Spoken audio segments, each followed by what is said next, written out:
Puji nama Tuhan, Shalom. Shalom. Selamat pagi, Shalom. Shalom. Percaya ada sukacita, amin. Mari dimanapun Bapak dan Ibu berada saat ini, saya mau ajak kita semua untuk masuk dalam hadirat Tuhan. Kita menaikkan sembah kita buat Tuhan. Mari Bapak dan Ibu kita bersatu di dalam doa. Ya Tuhan, kami mengucap syukur atas berkat dan kemurahan-Mu. Kami bisa ada sampai hari ini.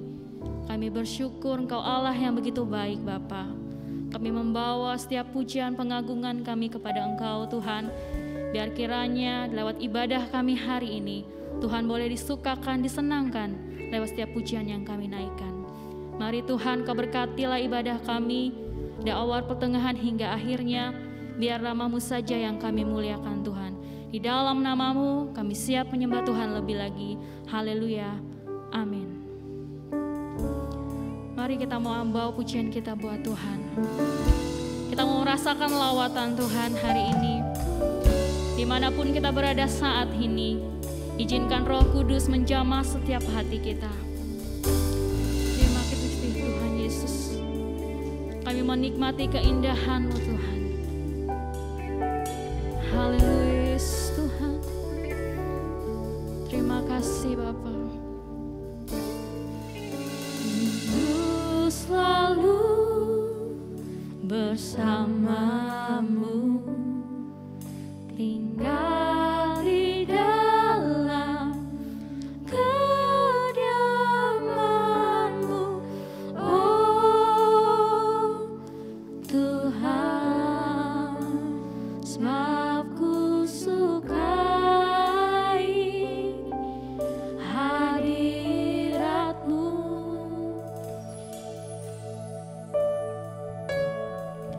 Tak ingin ku terpisahkan dekat denganmu, itu yang ku rindukan,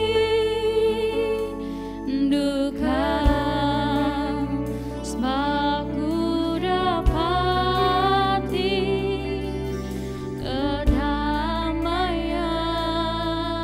Mari angkat tanganmu, nyatakan, ku nikmati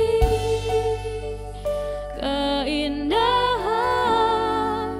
dan keagungan-Mu, oh Tuhan. Ku nikmati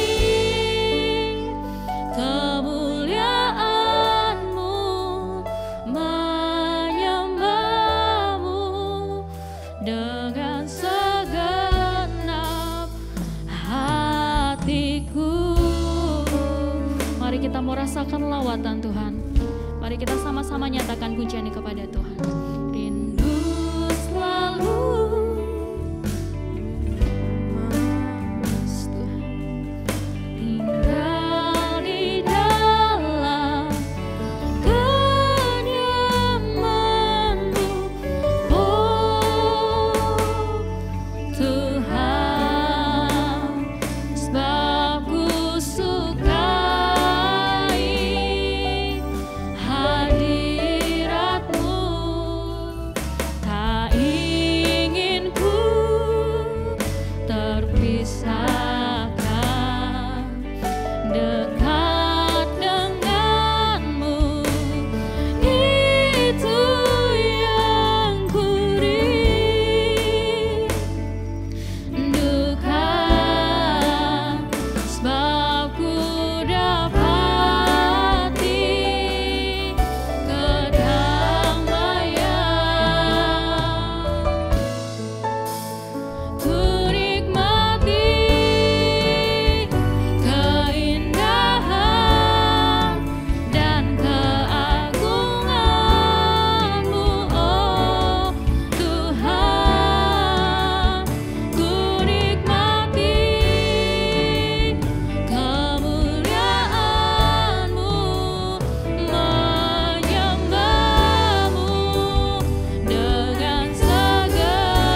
yang bersuka di dalam Tuhan, berikan sorak-sorak buat Allah kita. Haleluya. Kamu nyatakan bahwa hari ini adalah hari yang dijadikan Tuhan. Hari ini hari yang telah dijadikan Tuhan. Mari kita bersuka. Amin. Hari ini hari yang telah dijadikan Tuhan. Mari kita bersuka. Amin. Di dalam Tuhan bersuka. Di dalam Tuhan, angkat tanganmu, nyatakan bersuka. Bersuka dalam Tuhan. Mari bersuka. Bersuka citalah. Bersuka. Bersuka dalam Tuhan. Sekarang bersuka. Bersuka citalah. Amin. Yang merasakan sukacita, mari naikkan pujiannya buat Tuhan. Hari ini hari yang telah dijadikan Tuhan. Mari kita bersuka. Amin. Hari ini hari yang telah dijadikan Tuhan. Mari kita bersuka. Di dalam Tuhan bersuka. Di dalam Tuhan, berikan sorak buat Tuhan. Bersuka. Bersuka dalam Tuhan. Mari bersuka. Bersuka citalah. Bersuka. Bersuka dalam Tuhan. Sekarang bersuka. Bersuka citalah. Bersuka. Bersuka dalam Tuhan. Mari bersuka. Bersuka citalah. Bersuka. Bersuka dalam Tuhan. Sekarang bersuka. Bersuka citalah. Mari sambil tepuk tangan buat Tuhan, katakan bersuka. Amin. Bersuka dalam Tuhan. Mari bersuka. Yes.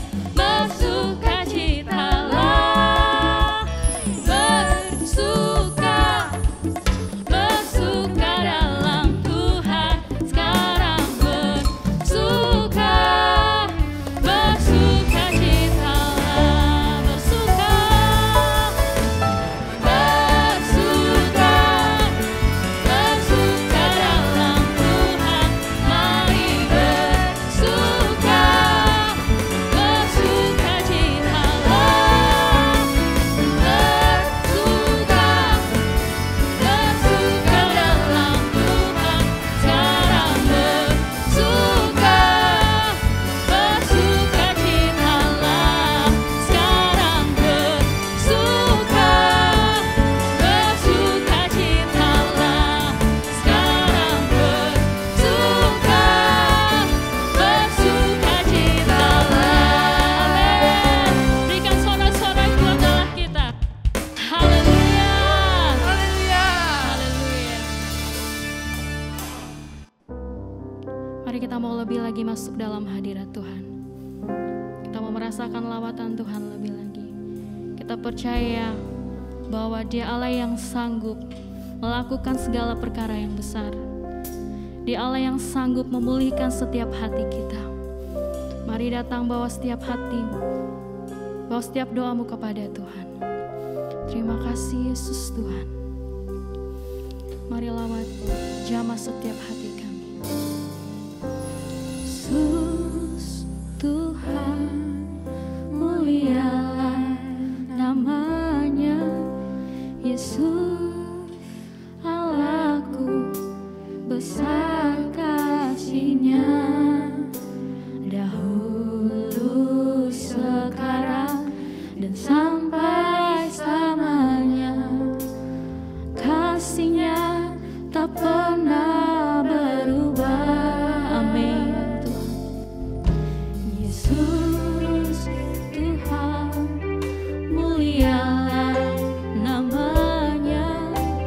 Yesus Allahku, besar kuasa-Nya, dahulu, sekarang, dan sampai selamanya. Kuasa-Nya tak pernah berubah. Dia sanggup, amin. Yesus sanggup melakukan perkara yang besar. Dia sanggup, Yesus sanggup memulihkan yang terluka, menyembuhkan yang menderita. Dia sanggup memulihkan hidupku. Mari dengan penuh iman kita mau nyatakan pujian ini kepada Tuhan. Yesus Tuhan, mulialah namanya. Yesus Allahku, besar kasih-Nya, dahulu, sekarang, dan sampai selamanya. Kasih-Nya tak pernah berubah. Yesus Tuhan, Yesus Tuhan, mulialah namanya. Yesus Allahku, besar kuasa-Nya, dahulu, sekarang, dan sampai selamanya. Kuasa-Nya tak pernah berubah. Mari angkat tanganmu, nyatakan. Sanggup, amin. Yesus sanggup melakukan perkara yang besar. Dia sanggup, Yesus sanggup memulihkan yang terluka, menyembuhkan yang menderita. Dia sanggup memulihkan hidup. Dia sanggup, Yesus sanggup, amin, melakukan perkara yang besar. Dia sanggup, Yesus sanggup memulihkan yang terluka, menyembuhkan yang menderita. Dia sanggup memulihkan hidup. Dia sanggup, Dia sanggup. Mari engkau yang rindu merasakan jamahan dan lawatan Tuhan, dimanapun engkau berada saat ini, mari naikkan pujian dengan iman kepada Tuhan. Amin, Yesus Tuhan. Dia sanggup, kami percaya Tuhan. Yesus sanggup memulihkan yang terluka, menyembuhkan yang menderita. Dia sanggup memulihkan, Dia sanggup, Dia sanggup. Ya Tuhan, jamah setiap hati kami Tuhan. Kami percaya kuasa-Mu sanggup. Amin. Kau sanggup Tuhan. Dia sanggup, Yesus sanggup memulihkan yang terluka, menyembuhkan yang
percaya Tuhan, bahwa kuasa-Mu sanggup memulihkan setiap hati kami. Kami percaya hari ini, dimanapun kami berada, kami boleh merasakan jamahan dan lawatan Tuhan menjamah setiap hati kami. Terima kasih Tuhan buat kehadiran-Mu lewat ibadah kami hari ini.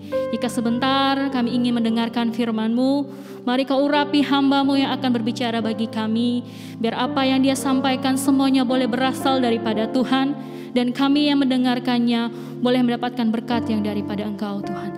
Terpujilah nama-Mu Bapa, kami siap menyambut kebenaran firman-Mu. Hanya di dalam nama Tuhan Yesus kami berdoa. Haleluya, amin. Baik, hari ini saya akan menyampaikan firman dengan judul Hidup Berguna Bagi Tuhan. Kita akan membaca surat Paulus kepada Filemon. Filemon pasal pertama ayat 4-7, demikian bunyinya. Aku mengucap syukur kepada Allahku setiap kali aku mengingat engkau dalam doaku, karena aku mendengar tentang kasih-Mu kepada semua orang kudus dan tentang iman-Mu kepada Tuhan Yesus. Dan aku berdoa agar persekutuan-Mu di dalam iman turut mengerjakan pengetahuan akan yang baik di antara kita untuk Kristus. Dari kasih-Mu sudah kuperoleh kegembiraan besar dan kekuatan, sebab hati orang-orang kudus telah Kau hiburkan saudaraku. Saudara-saudara, Tuhan ingin agar kita menjadi orang Kristen yang hidupnya berguna, bermanfaat bagi orang lain. Kita harus jadi orang Kristen yang berbuah bagi Kristus. Artinya hidup kita menjadi berkat bagi sesama. Kalau saudara lihat pohon mangga tidak pernah makan buah mangga. Yang makan buah mangga adalah orang lain, bukan pohonnya sendiri. Pohonnya enggak egois. Dan kalau saudara lempari pohon mangga dengan batu, dia tidak akan balas dengan melempari kita dengan batu yang lain. Dia akan balas dengan buah mangga yang mungkin jatuh ketika kita melemparnya. Hiduplah berbuat kebaikan, memiliki kemanisan budi dimanapun kita berada. Karena itulah ciri orang Kristen sejati yang dikehendaki oleh Allah. Nah saudara, sikap hidup semacam itu nampak dalam seorang anak Tuhan yang bernama Filemon. Filemon adalah orang kaya yang tinggal di kota Kolose. Tapi kemudian dia menerima Injil Yesus yang diberitakan oleh Rasul Paulus, sehingga dia bertobat dan menjadi anak Tuhan yang saleh. Hidupnya berguna untuk Tuhan dan orang lain. Karenanya di ayat 20 Paulus berkata, "Ya saudaraku, semoga engkau berguna, useful bagiku di dalam Tuhan. Hiburkanlah hatiku di dalam Kristus." Tuhan mau kita bukan hanya sekedar menjadi orang Kristen, tapi orang Kristen yang berguna, yang jadi berkat bagi banyak orang. Nah, bagaimana supaya kita menjadi orang Kristen yang berguna? Saya melihat ada beberapa hal yang kita harus teladani dari Filemon. Yang pertama, orang yang hidupnya berguna bagi Tuhan itu memiliki hati yang mengampuni. Di dalam ayat 10-13 Paulus berkata, "Aku mengajukan permintaan kepadamu mengenai anakku yang kudapat selagi aku dalam penjara, yakni Onesimus. Dahulu memang dia tidak berguna bagimu, tetapi sekarang sangat berguna, baik bagimu maupun bagiku. Dia kusuruh kembali kepadamu, dia yaitu buah hatiku." Saudara sekalian, surat Filemon ini mengisahkan tentang seorang budak yang bernama Onesimus. Onesimus ini ternyata mencuri uang daripada Filemon tuannya, lalu pergi ke tempat yang jauh. Tetapi kemudian hari tampaknya dia ditangkap dan dipenjara di kota Roma. Bersyukurnya di kota Roma dia ketemu Paulus. Dia diinjili dan bertobat, menjadi anak rohaninya Paulus. Bahkan Paulus berkata, dia adalah anakku, buah hatiku. Itu menunjukkan bahwa ada pertumbuhan rohani yang sehat dari kehidupan Onesimus, yang dulu adalah orang yang jahat, punya karakter tidak baik, dia adalah pencuri. Nah, tetapi Paulus ingin agar Onesimus memperbaiki dirinya. Karena itu dia menyuruh Onesimus kembali ke Kolose, minta maaf dan melakukan rekonsiliasi dengan Filemon. Semula tentu saja Onesimus menolak, karena hukuman pada zaman dulu bagi budak yang kabur adalah hukuman mati, saudara.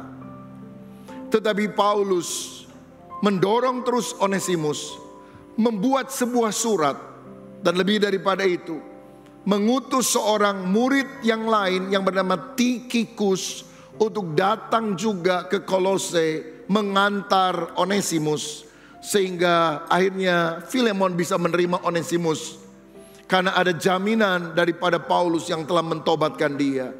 Dan yang luar biasanya, saudara, di kemudian hari Onesimus ini menjadi seorang pelayan Tuhan. Dari sini saya melihat bahwa Tuhan ingin agar kita menjadi orang Kristen yang berguna, yaitu ketika kita punya hati yang mengampuni, memberikan kesempatan kedua kepada orang yang bersalah. Mungkin suamimu pernah selingkuh, tapi ketika istri memberikan kesempatan kedua, engkau punya hati seperti Filemon. Engkau punya hati seperti Tuhan yang mau mengampuni orang yang bersalah. Saudara-saudara, inilah sikap hidup yang kita harus miliki, memberikan second chance kepada orang lain, supaya mereka tidak hidup terus di dalam rasa tertuduh, tapi mereka bisa kembali pada jalan Tuhan. Petrus pernah menyangkal Tuhan 3 kali, tapi Yesus mengampuni dia dan memberikan dia kesempatan untuk melayani. Ini yang Tuhan mau. Saya teringat ada seorang misionaris dari luar negeri melayani sebuah suku di Indonesia, dan sulit sekali karena suku ini sangat keras menolak Injil. Bahkan satu kali rumah atau tempat tinggal dari misionaris dan keluarganya ini dirampok dan hartanya diambil habis-habisan. Dan yang lebih menyedihkan, perampok itu beberapa orang ada yang memperkosa istri daripada misionaris ini. Ini menimbulkan luka yang dalam tentunya. Tetapi misionaris ini tetap setia melayani di Indonesia, tidak kembali ke negara asalnya. Dan akhirnya satu demi satu ada orang-orang yang dia menangkan, dia selamatkan, dia muridkan. Dan yang mengejutkan, salah satu orang yang bertobat dan kemudian dia muridkan adalah yang dulu pernah merampok rumahnya dan memperkosa istrinya. Saya yakin kalau bukan Tuhan yang memampukan, gak mungkin, saudara-saudara. Kok dia bisa punya hati seperti itu? Hati seperti Tuhan Yesus, saya bilang. Dia bisa mengampuni, memberitakan Injil adalah kewajiban kita, dan kita bisa melakukan dengan sukacita. Tetapi memberitakan Injil, memuridkan, mementori orang yang pernah memperkosa istrinya, ini saya rasa membutuhkan kasih yang sangat luar biasa, yang hanya bisa dimampukan oleh kuasa Roh Kudus. Jadi kalau kita pernah dilukai orang dan levelnya belum seperti itu, tapi kita marah dan tidak mau mengampuni orang tersebut, saya rasa ada sesuatu yang sakit di dalam jiwa kita. Kita belum mengalami kesehatan secara rohani. Karena pengampunan menunjukkan bahwa kita menjadi orang Kristen yang sehat dan berguna. Nah, saudara sekalian, Filemon bukan hanya mengampuni Onesimus, dia juga tidak menuntut kerugian yang ditimbulkan oleh Onesimus, tetapi dia melepaskan haknya. Ayat 18 dan 19 berkata begini. Dan kalau dia, Onesimus, sudah merugikan engkau ataupun berhutang padamu, tanggungkanlah semuanya itu kepadaku. Aku, Paulus, menjaminnya dengan tulisan tanganku sendiri. Aku akan membayarnya, agar jangan kukatakan tanggungkanlah semuanya itu kepadamu. Karena engkau berhutang padaku, yaitu dirimu sendiri. Tidak menuntut kerugian, tapi melepaskan hak. Itu sesuatu yang luar biasa. Bahkan yang ini mengherankan saya. Saya ngertinya dan kita semuanya ngertinya gini. Kalau orang dulu bersahabat baik, lalu dihianati, dikecewakan, dia harus ngampuni. Tapi balik lagi, misalnya ada pegawai nyuri uang saudara, nipu saudara, dia minta maaf, ya udah ampuni. Dia nggak balikin apa yang dia curi, waduh itu luar biasa hidup saudara. Tapi menerima kembali ini kan urusan lain saudara. Tapi saya heran, ini agak jarang sebetulnya. Saya tidak juga menganjurkan kalau saudara mengampuni berarti saudara mempekerjakan orang yang pernah menipu saudara kembali ke tempat. Tapi ini sesuatu yang luar biasa. Paulus meminta agar Filemon menerima kembali Onesimus, bahkan bukan sebagai budak namun sebagai saudara. Dan akhirnya Filemon menerima karena apa? Yang menjamin Rasul Paulus. Karena Rasul Paulus bukan cuma pendetanya dari Onesimus, dia mentor yang tahu betul hidup bersama-sama sekian waktu dengan Onesimus dan melihat perubahan yang sangat radikal. Dan dia yakin kalau dia kembali kepadamu, dia itu yang dulu gak berguna sekarang akan jadi berguna. Karena Onesimus itu arti namanya useful, berguna. Tapi selama ini maling, gak berguna. Tetapi kalau engkau memberikan kesempatan kedua, dia akan menjadi orang yang sangat berguna bagimu. Dan Filemon menerima kembali Onesimus. Jadi saya melihat ketika Filemon menerima kembali Onesimus, ini sebetulnya merupakan gambaran dari Bapa Sorgawi. Di dalam Kristus kita yang sudah berdosa, yang seharusnya dibuang saudara, itu diterima kembali karena Kristus membenarkan kita, menebus kita dengan darahnya, membayar lunas segala hutang dosa kita. Dan lebih daripada itu, Bapa menjadikan kita sebagai anaknya. Kalau saudara bersalah lalu kemudian dihakimi oleh seorang hakim dan harus membayar kerugian misalnya sekian ratus juta, dan hakim itu berkata dia salah tapi aku yang menanggung salahnya, aku yang akan ganti rugi sehingga kamu dianggap benar, tok, itu hal yang luar biasa. Tapi kemudian kalau hakim itu bilang, tetapi selain itu mulai hari ini aku menjadikan dia anak saya, supaya dia kudidik dan tidak akan lagi melakukan hal semacam itu. Ini sesuatu yang luar biasa. Hakim menyatakan kita benar itu dahsyat, tapi hakim menjadikan kita anaknya itu extraordinary. Dan itulah yang Bapa Sorgawi lakukan. Dia mengadopsi kita menjadi anaknya. Yang kedua, orang yang hidupnya berguna itu punya karakter Kristen yang saleh. Dikatakan pada ayat 5 tadi, karena aku, Paulus, mendengar tentang kasihmu, Filemon, kepada semua orang kudus dan tentang imanmu kepada Tuhan Yesus.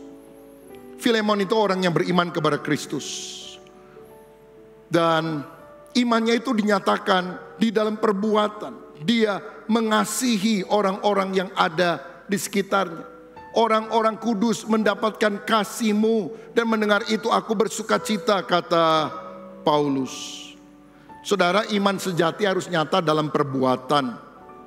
Hati yang bertobat itu hanya Tuhan yang bisa lihat.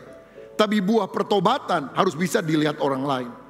Kalau kita tidak menunjukkan pertobatan dalam buah yang nyata, dalam perbuatan baik, bagaimana kita bisa bilang kita sungguh-sungguh bertobat?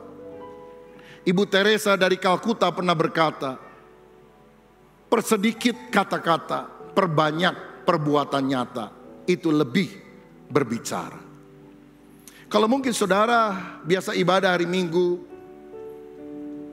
gak terlalu aktif pelayanan di gedung gereja, tapi hatimu berbelas kasihan karena engkau tahu apalagi pada masa pandemi ini banyak orang mengalami kesulitan keuangan. Dan ada orang yang bahkan tidak bisa bayar uang sekolah, bayar uang kuliah. Karena walaupun pandemi kan uang sekolah harus mesti bayar, saudara sekalian. Lalu saudara memberikan beasiswa kepada 1 orang, kepada 3 orang, 5 orang. Dan tidak ada orang lain yang tahu dan kau melakukannya. Karena engkau mengasihi, karena engkau mentaati firman. Saya yakin engkau adalah orang yang berguna dalam hidup ini. Jangan bikin susah orang lain. Jangan jadi benalu bagi orang lain. Sebaliknya, biarlah hidup kita memberi manfaat kepada orang lain. Filemon juga adalah orang yang punya kemurahan hati. Dia adalah orang yang suka memberi tumpangan, ayat 22. Dalam pada itu bersedialah juga memberi tumpangan kepadaku, karena aku harap oleh doamu aku akan dikembalikan kepadamu. Zaman dulu nggak ada hotel, jadi orang hamba Tuhan misalnya kalau melayani ya tinggal di rumahnya orang. Saudara, kadang kalau saya pelayanan ke luar negeri, gereja yang mengundang gereja yang tidak terlalu besar, kadang saya dan istri diinapkan di rumah pendetanya atau salah satu pengurus jemaat. It's okay buat saya. Kadang-kadang ada gereja yang bisa memberikan hotel yang bagus, puji Tuhan. Saya mau bilang bahwa ada waktunya kita ini harus memperhatikan orang-orang yang lain dan melakukan pelayanan yang namanya hospitality. Pelayanan itu gak harus khotbah di mimbar. Pelayanan itu gak harus di panggung gereja. Tapi ketika engkau menyambut hamba-hamba Tuhan, melayani dalam pelayanan keramah tamahan, hospitality, mungkin menyediakan mobilmu untuk dia tumpangi dan mengantar dia ke berbagai tempat. Saya punya beberapa teman di Australia, di Belanda, di Amerika, yang kalau saya pergi ke sana, saya bisa nginap di rumahnya. Dia bukan pendeta, saudara sekalian. Tapi dia ajak saya jalan, foto di sini, saya bisa rekaman inspiring message di tempat-tempat bagus. Karena ada teman yang mengantar. Kalau enggak, dari mana saya tahu tempat-tempat baik itu? Ini adalah pelayanan hospitality. Mengajak makan, mengajak ngobrol, kasih tahu ya, makanan-makanan yang enak. Ini adalah pelayanan hospitality. Yesus ternyata menikmati hal itu. Ketika dia dikatakan oleh Alkitab sangat suka pergi ke Betania. Yesus sering ke Yerusalem. Tetapi dia lebih suka menyimpang beberapa saat di Betania. Karena di Betania ada 3 bersaudara, Maria, Marta, dan Lazarus. Maria itu orang yang suka dengerin apa yang Yesus ngomong. Dan senang sekali kan saudara kalau punya teman yang suka mendengarkan waktu kita ngobrol, waktu kita curhat. Dan Marta selalu bikin makanan yang enak ya, capcay, puyunghai, barongsai, bakmi, bakso, bakcang, bakpao, bakyak. Saudara-saudara. Dan apa yang terjadi bagi orang yang melakukan pelayanan hospitality ini? Mujizat. Bukan cuma sakit jadi sembuh, Lazarus yang mati dibangkitkan. Ada mujizat yang extraordinary ketika engkau melakukan sesuatu bagi kemuliaan nama Tuhan. Yesus berkata, orang yang memberi secawan air sejuk kepada seorang utusanku, kepada seorang pemberita Injil, dia tidak akan kehilangan tidak akan kehilangan pahalanya. Secangkir air sejuk saja dapat pahala, apalagi kalau es jeruk sama nasi goreng capcay, saudara-saudara. Ada pahala yang Tuhan berikan. Ketika saya melihat banyak pendeta GBI khususnya yang meninggal di tengah masa pandemi ini. Dan banyak di antara mereka juga yang di desa-desa orang-orang miskin. Untuk ngubur aja susah saudara, gak ada dana. Saya runding kepada rekan-rekan pengurus, kita bantu dengan asuransi jiwa. Kita gak mengharapkan mereka meninggal, tapi kalau meninggal mereka dapat sekian puluh juta lah, kan cukup membantu. Biasanya kalau organisasi sudah besar kan rapatnya lebih lama saudara. Saya bilang udahlah, pokoknya untuk ini tahun pertama saya yang bayar. Saya kan belum tahu berapa biayanya, berapa orangnya. Ternyata banyak juga loh saudara. Waduh, gede juga ini. Tapi ya udah, namanya udah janji. Saya hanya ingat ini memberkati orang lain dapat pahala dari Tuhan lah. Pokoknya memberi dengan tulus saja. Jadi waktu saya uruskan, rupanya agennya bilang, oh ini buat pendeta ya? Iya. Pak, saya dapat komisi 15%. Udahlah nggak saya ambil, saya kembaliin aja. Jadi Bapak bayarnya lebih murah. Oh haleluya. Lalu besoknya nggak tahu gimana dia ngobrol sama suaminya. Suaminya bilang, oh gitu ya. Loh yang bayar ini siapa? Kas gereja apa pribadi? Pribadi Pak Rubin. Saya tambah lagi 35%. Jadi akhirnya kita didiskon 50% saudara sekalian. Jadi saya minta sama bendahara umum, tolong kirim kurangnya, tapi yang paling penting kasih surat terima kasih. Saudara, kalau kita belajar melakukan hal yang baik, kemurahan hati, hospitality, memberi tumpangan, memperhatikan orang lain. Suplai sorga tidak akan berhenti dalam hidup kita. Saudara akan mengalami terobosan yang tidak pernah kita pikirkan. Filemon adalah orang yang suka memberi tumpangan. Dia juga adalah orang yang suka berdoa. Ayat 22 tadi Paulus berkata begini. Ayat yang ke-22. Dalam pada itu bersedialah juga memberi tumpangan kepadaku. Karena aku harap oleh doamu aku akan dikembalikan kepadamu. Paulus itu hamba Tuhan luar biasa. Tapi dia sangat mengharapkan didoakan oleh Filemon. Dan dia bilang, aku harap kalau engkau yang berdoa, aku bisa balik lagi mengunjungi kota Kolose. Padahal dia lagi di dalam penjara. Karena dia percaya betul kalau Filemon yang doa, doanya dikabulkan Tuhan. Doanya berkuasa, bukan doa asal ngomong, tapi doa yang powerful. Karena doa menghubungkan kita dengan kuasa yang tanpa batas. Dan kalau saudara berdoa di tengah tantangan kesulitan, ada hal yang gak masuk akal yang Tuhan akan lakukan dalam hidup saudara. Beberapa hari yang lalu, seorang memberi kesaksian ini kepada saya. Jadi begini saudara sekalian, ada seorang ibu, pendoa syafaat, pelayan Tuhan di gerejanya. Suaminya lama sakit. Sampai akhirnya meninggal dunia beberapa bulan yang lampau. Itu lagi COVID tinggi-tingginya saudara. Dia meninggal bukan karena COVID, tapi lagi tinggi-tingginya. Lalu anaknya ada yang satu tinggal di luar negeri memang. Pulang. Tapi dia bingung karena mesti karantina saudara. Dan mamanya bilang, kalau kamu datang jangan sogok, lakukan semua prosedur. Mama gak mau, kamu gak berkenan kepada Allah. Udah ikuti saja. Gak bisa ikuti sampai penguburan gak apa-apa. Kamu lihat aja melalui video call. Jadi waktu dia mendarat di Jakarta saudara, dia video call karena kebaktian tutup peti sudah mulai dilakukan. Nangis dia, nangis. Dia nangis sedih karena sekian lama udah gak ketemu papanya karena pandemi. Dan papanya meninggal dan dia gak bisa hadir secara fisik di sana. Dan waktu dia nangis, ada seorang berwenang, kebetulan lewat. Dia tanya, kenapa Bu menangis? Dia cerita, Pak, papa saya meninggal, ini lagi kebaktian. Saya sedih sekali Pak, karena saya tahu kan gak bisa langsung pergi ke rumah. Saya harus karantina. Oh ini papa kamu? Iya. Oke gini, saya bantuin. Kamu PCR sekarang. Kamu tunggu hasil PCR. Kalau PCR-nya negatif, saya memberikan keistimewaan untuk kamu bisa ikut pemakaman dari ayah kamu. Rupanya dia orang yang berwenang untuk memberikan hal tersebut, saudara. Ini ketika COVID lagi puncak-puncaknya. Sampai akhirnya PCR negatif, dia bisa kunjungi pemakaman daripada ayahnya. Kenapa kok ya waktu dia nangis orang itu dari Satgas Covid bisa lewat. Dan lihat orang nangis, kenapa hatinya bisa terenyuh. Dan bisa membuat sebuah keputusan yang akhirnya bagi orang ini tentu sesuatu yang sangat dia harapkan.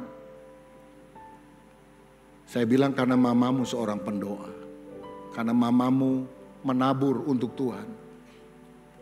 Dan pengalaman-pengalaman yang gak masuk akal bisa terjadi. Saudara, saya percaya bahwa di dalam doa mujizat Allah akan dinyatakan. Bentuknya bisa berbeda-beda.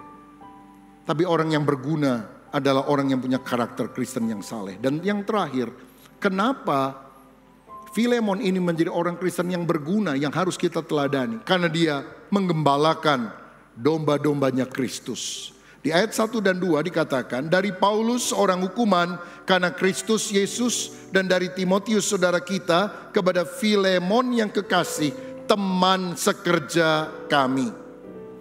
Saudara, Paulus menyebut Filemon sebagai teman sekerjanya. Berarti dia adalah orang yang suka melayani. Filemon itu orang kaya loh saudara. tetapi dia mau melayani, bukan hanya ingin dilayani. Saya mau bilang ada kemuliaan di dalam melayani Tuhan. Karena dalam pelayanan kita tidak lihat pangkat orang, titel orang, berapa harta yang dia miliki. Pelayanan adalah sikap hati bahwa kita semua hamba. Di gereja kita semua sama. Kita adalah orang berdosa yang telah ditebus oleh darah Yesus. Jangan rasa diri, wah saya eksklusif nih di hadapan Tuhan karena saya punya harta sekian dan sebagainya. Kita semua sama. Dan kalau kita disuruh melayani, selamat aja udah anugerah, apalagi pelayanan, saudara.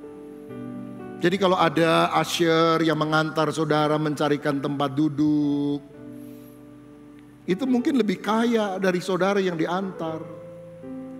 Ada yang melayani bagian parkir, kadang-kadang suka dimaki-maki saudara sekalian. Jemaat ke gereja tapi maki pelayan parkir. Itu yang melayani di parkir itu bisa lebih kaya loh dari saudara. Tapi mereka melayani bukan karena mereka digaji, bukan mereka dapat uang, mereka seringkali berkorban bahkan, tapi karena kecintaan kepada Tuhan. Ada kemuliaan di dalam pelayanan. Saya bersyukur, saya orang yang sederhana dan berdosa. Tuhan ampuni dan berikan kesempatan untuk melayani Dia. Siapa saya? Bukan karena saya hebat, anugerah Tuhan. Kalau demikian, saya dorong saudara, layani Kristus. Hidup yang paling indah adalah ketika engkau persembahkan hidupmu untuk melayani Kristus. Orang-orang muda, saya mau bilang, jangan layani hasrat keinginanmu sendiri. Layani Kristus. Engkau tidak akan pernah menyesal. Engkau tidak akan pernah menyesal. Ada pahala abadi yang Tuhan berikan. Ada the fullness of life. Hidup yang penuh dengan sukacita, damai sejahtera yang kita alami. Layani Kristus. Dan di ayat yang kedua dikatakan, dan kepada Afia saudara perempuan kita, dan kepada Arkipus teman seperjuangan kita, dan kepada jemaat di rumahmu.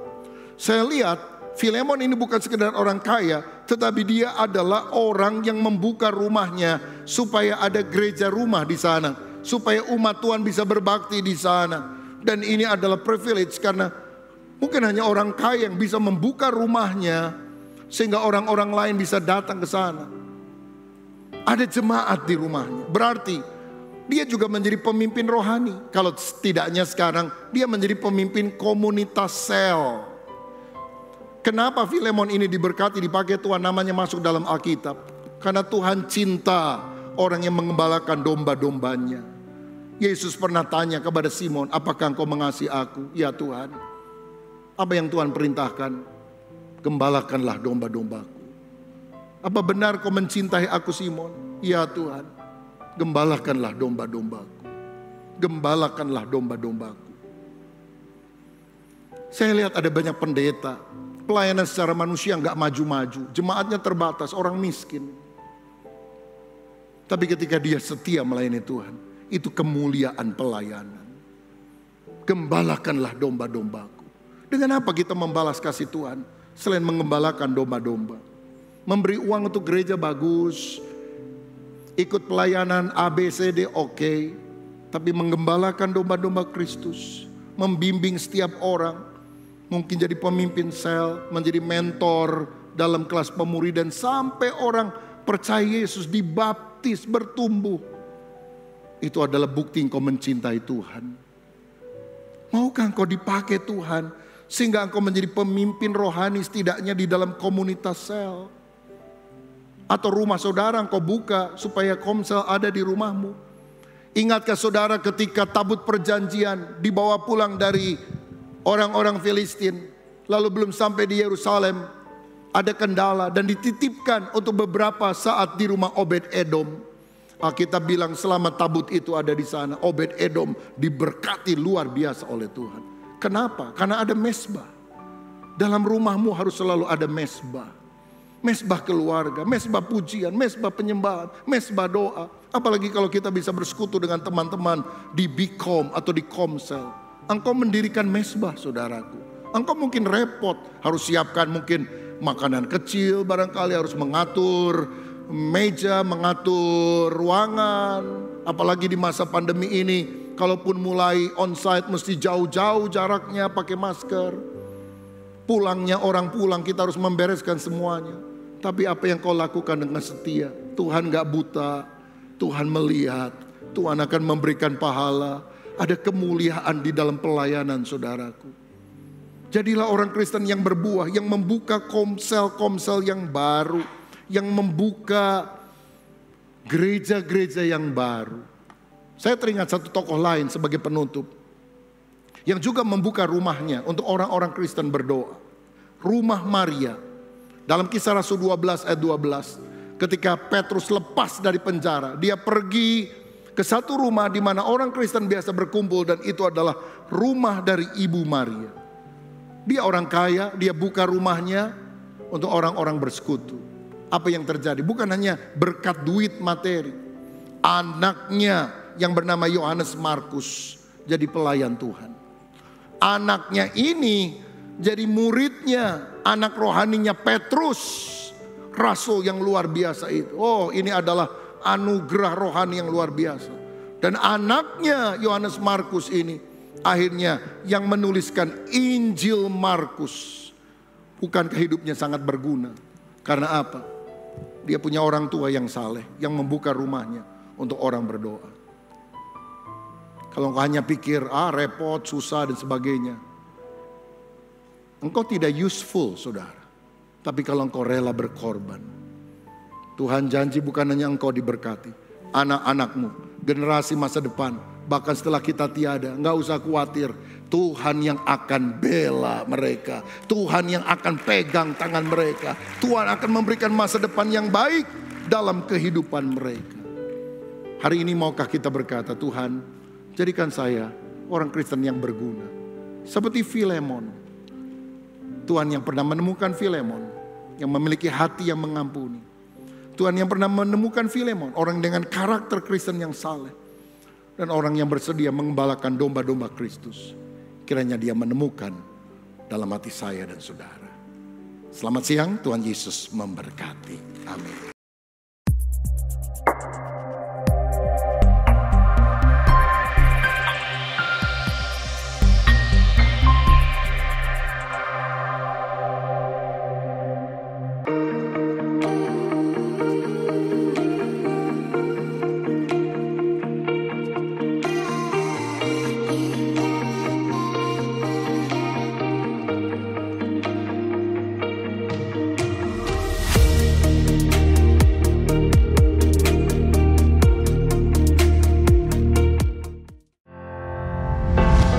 Kepada seluruh pelayan GBI Bethel, Anda diwajibkan mengikuti konser doa sekaligus mendapat arahan dari Bapak Gembala, Pendeta Dr. Rubin Adi Abraham. Pada Kamis 1 September jam 7 malam, bertempat di GBI Bethel Mekarwangi. Dan bagi yang mengikuti konser doa di luar Bandung, dapat mengikuti melalui aplikasi Zoom. ID meeting akan diberitahukan via WhatsApp.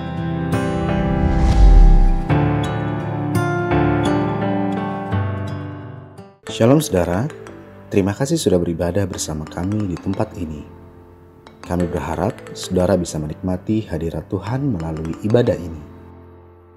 Bagi saudara yang baru pertama kali hadir beribadah, kami senang saudara bisa bergabung bersama dengan kami. Ibadah onsite GBI Bethel Harapan Indah diadakan setiap hari Minggu pukul 8.30 dan 10.30 pagi. Ibadah online juga bisa saudara ikuti pada pukul 6 pagi melalui YouTube GBI Bethel Harapan Indah. Kami juga mendorong saudara untuk bertumbuh melalui kegiatan mingguan di gereja ini. Menara Doa Pagi diadakan setiap hari Senin sampai Sabtu pukul 6 pagi melalui aplikasi Zoom. Doa Malam Mujizat diadakan secara onsite setiap hari Kamis minggu kedua, ketiga, dan keempat pukul 19.30 di gereja lantai 2. Konser Doa Malam Mujizat setiap Kamis di minggu terakhir pukul 19.30 waktu Indonesia bagian Barat. Ibadah anak yaitu ibadah Bethel Kids diadakan setiap hari Minggu pukul 8.30 dan 10.30 pagi. Bagi generasi muda, mari ikuti onsite service Bethel Youth dan Bethel Teens yang diadakan setiap hari Sabtu pukul 17.30 atau setengah 6 sore. Bagi saudara kaum dewasa muda, mari ikuti ibadah yang diadakan setiap hari Sabtu pukul 5 sore. kaum wanita bisa mengikuti Council Bethel Women Fellowship setiap hari Sabtu, minggu kedua dan keempat, pukul 11 siang di gereja. Tidak lupa, kami mendorong Anda untuk bertumbuh dalam komunitas dengan bergabung di dalam BCOM, Bethel Community. Kami berdoa saudara senantiasa bertumbuh dan mengalami pemeliharaan Tuhan. Kami tunggu kedatangan saudara minggu depan. Tuhan Yesus memberkati. Ibu Bapa, sidang jemaat, mari angkat kedua tanganmu, siapkan hati dan terimalah berkat dari Tuhan. Tuhan memberkati rumah tanggamu, Tuhan memberkati pekerjaanmu, Tuhan memberkati kesehatanmu, Tuhan memberkati keuanganmu, dan Tuhan memberkati pertumbuhan rohanimu. Sekarang, terimalah berkat daripada Allah Bapa, cinta kasih dalam Tuhan Yesus Kristus, dan melalui persekutuan yang indah dalam kuat kuasa Roh Kudus, tinggal tetap menyertai kita mulai hari ini sampai Maranatha, Yesus Kristus datang pada kali yang kedua. Yang percaya dan sudah diberkati Tuhan, mari katakan bersama, amin. Shalom, Tuhan memberkati kita.